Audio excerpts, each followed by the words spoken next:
ओम नमः शिवाय। स्वागत है आप सभी का। आज हम भगवान शिव शंकर को प्रसन्न करने वाले सावन सोमवार की व्रत कथा का श्रवण करेंगे। आज हम जानेंगे कि कैसे भगवान शिव शंकर ने अपने भक्त की परीक्षा ली और उसे दर्शन दिए। प्राचीन समय की बात है। एक गांव में किसान रमेश अपनी पत्नी लीलावती के साथ रहता था। उनका एक 10 साल का बेटा भी था। उसका नाम श्याम था। रमेश के पास एक खेत था जहाँ पर वह खेती करके अपने परिवार का पालन पोषण करता था। रमेश की पत्नी लीलावती घर के कार्य देखा करती थी और किया करती थी। वह भगवान शिव शंकर को अपना इष्ट देव मानकर पूजा करती थी। एक बार गांव में एक भयंकर महामारी फैल गई थी जिसकी चपेट में रमेश भी आ गया था। वह बहुत बीमार पड़ गया। उसके बीमार होने के कारण लीलावती बहुत परेशान रहने लगी। उसने रमेश का बहुत इलाज करवाया किंतु वह ठीक नहीं हो पा रहा था। इसी बीमारी के चलते उनका खेत भी बिक गया था। लेकिन रमेश की हालत तो दिन पर दिन बिगड़ती ही जा रही थी। लीलावती दिन रात पति की सेवा में लगी रहती। एक दिन वह बहुत निराश हो गई तो वह भगवान भोलेनाथ के मंदिर में गई और अपने आराध्य के पास बैठकर रोने लगी। उसने प्रभु शिव शंकर से कहा, हे प्रभु, आप मेरे पति को ठीक कर दो। बदले में मैं कुछ भी करने के लिए तैयार हूँ। अब हुआ यूँ कि उस मंदिर में एक साधु महाराज भी बैठे थे। वे लीलावती की सभी बातें बड़े ध्यान से सुन रहे थे। जब लीलावती जाने लगी तो उन्होंने उसे कहा कि बेटी, तुम क्यों परेशान हो? तो लीलावती ने उन्हें सारी बात बता दी। लीलावती को परेशान और दुखी देखकर साधु महाराज ने ध्यान लगाया और कुछ समय बाद बोले, तुम्हारे पति के पिछले कर्मों के फल के कारण उसकी यह दशा हो रही है। तुम उसके लिए क्या कर सकती हो? तब लीलावती बोली, महाराज, मैं कुछ भी कर सकती हूँ, बस मेरे पति के प्राणों को बचा लीजिए। तब साधु महाराज ने कहा कि तुम्हारे भाग्य में पति या संतान दोनों में से एक ही सुख है। यदि तुम अपने पति के प्राण बचाना चाहती हो तो तुम्हें अपने पुत्र की बलि देनी होगी। उसे हमें सौंपना होगा। हम उसे एकांत में ले जाकर बलि दे देंगे। अब यह सब सुनकर बेचारी लीलावती बहुत डर गई और बोली, महाराज, भला ये कैसे हो सकता है? मेरा तो केवल एक ही पुत्र है। तब साधु महाराज ने कहा, घर जाकर आराम से सोच लेना।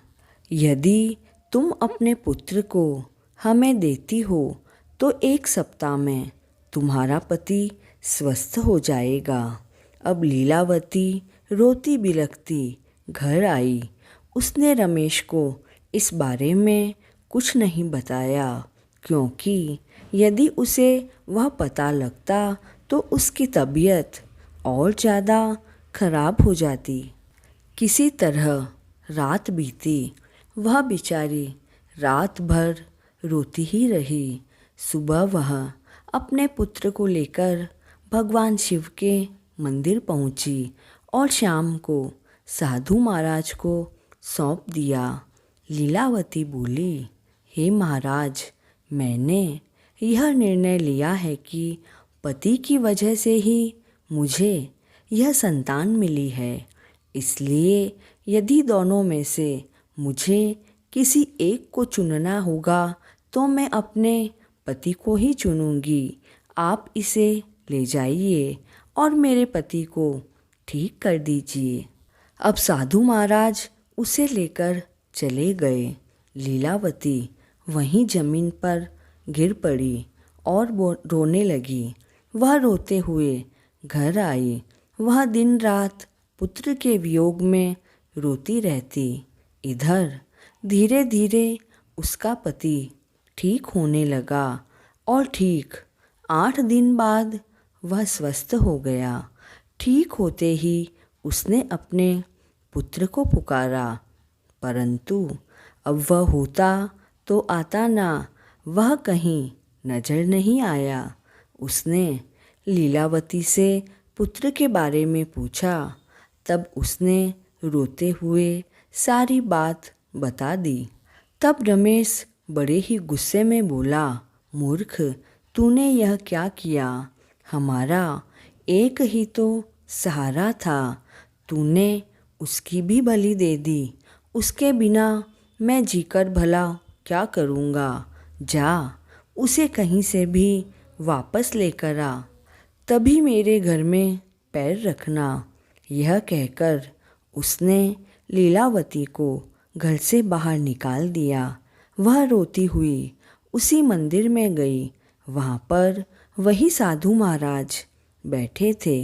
वह उनको अपने पुत्र को वापस करने की प्रार्थना करने लगी।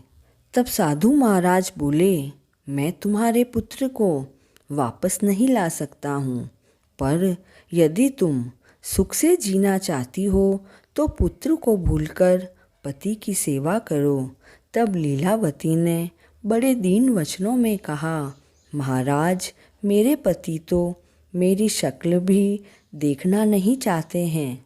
तब साधु महाराज ने कहा कि कल से सावन मास शुरू हो रहा है। तुम सावन के सभी सोमवार का निर्जला व्रत रखो।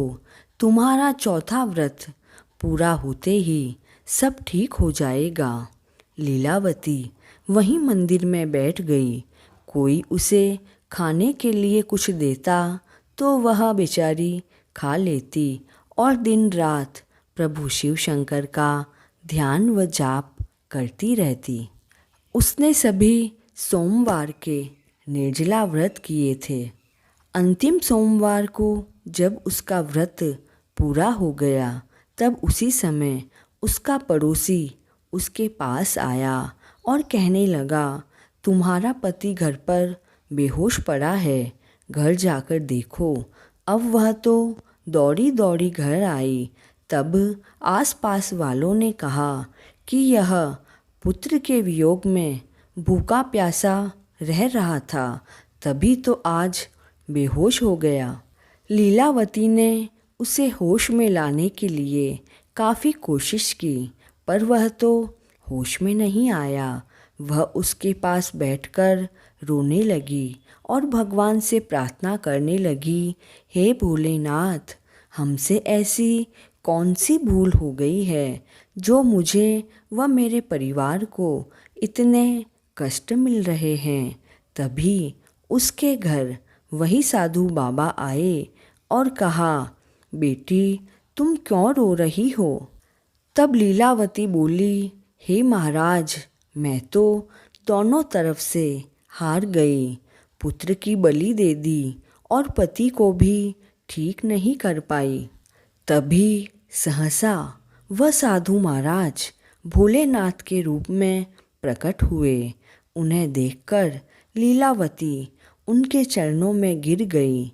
तब प्रभु शिव शंकर ने कहा, बेटी, मैं तुम्हारी परीक्षा ले रहा था और देखना चाहता था कि तुम्हारा मेरे ऊपर कितना अटूट विश्वास है। पुत्र की बलि देकर पति द्वारा धिक्कारने पर भी तुम्हारा मेरे ऊपर से विश्वास कम नहीं हुआ। तुमने मेरे सभी व्रत पूर्ण किए। तभी भोले बाबा ने शाम को आवाज़ दी। वह बाहर से मुस्कुराता हुआ आया। बेटे की आवाज़ सुनकर रमेश को भी होश आ गया।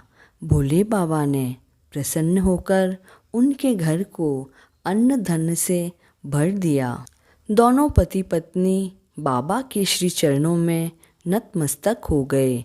उसके बाद भोले बाबा अंतर्ध्यान हो गए।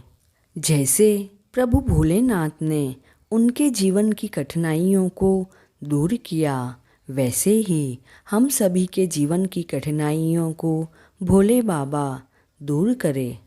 भोलेनाथ की इस पवित्र और पावन कथा को अधिक से अधिक शेयर करें और चैनल पर नए हैं तो please like, share and subscribe this channel. देवाधिदेव प्रभु शिव शंकर हम सभी पर अपना आशीर्वाद बनाए रखे। जय शिव शंकर।